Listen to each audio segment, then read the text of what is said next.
लिखल भारत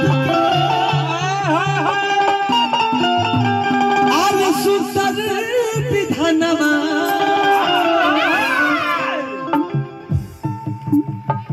उस बाबा को नमन करता हूँ। और मैं दुल्हे राजा और आदरणीय बड़े भैया निवेदन करना चाहूंगा कि कम से कम इस गीत पे आएंगे। मुझे पैसा रुपया नहीं चाहिए, आपका साथ चाहिए, आपका प्यार चाहिए।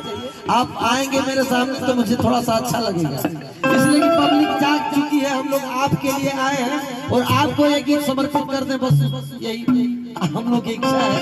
कहना है क्या कि जय लिखल भारत के अरे सुंदर विधानवा भैया हो कि हम बहुत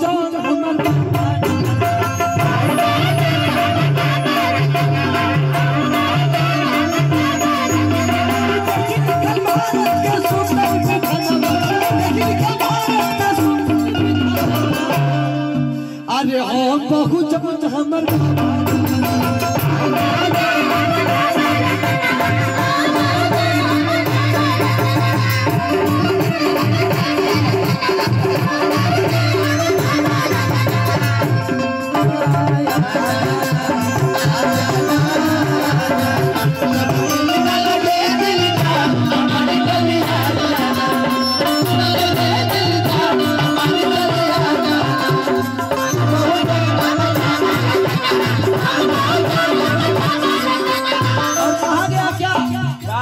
बहुजन के नैया डूबत रहे। हमारे आदमी दुल्हे राजा सीआरपीएफ में जवान भारत माँ के सेवक आदरणीय राम निवास भैया जी मंच के माध्यम से बहुत बहुत स्वागत। ढेर सारा ये प्यार मिला, आशीर्वाद मिला, कुछ सा आभार। कहना है क्या कि जय लिखल भारत के सुंदर ऐसे ना तनी ताली बजा के भैया कि हम बहुत जाना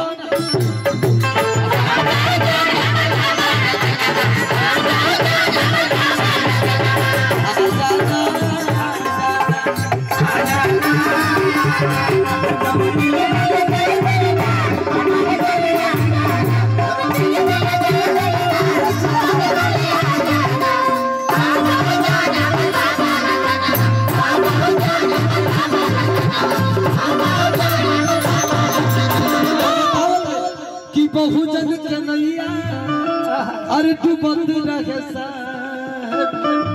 अरे खींच के कोयला किनारा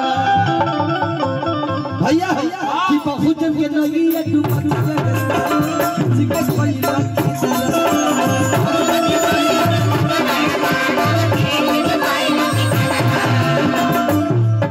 अरे चरण सुना मंगलवती के गुनाही रहे सहारा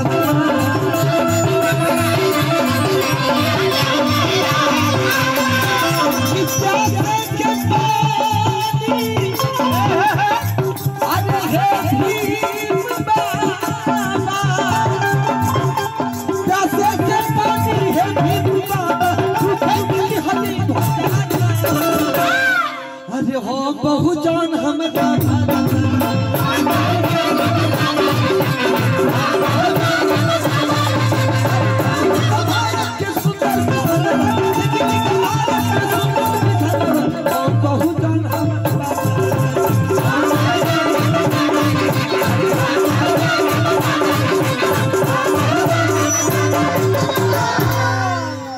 और एक लाइन समर्पित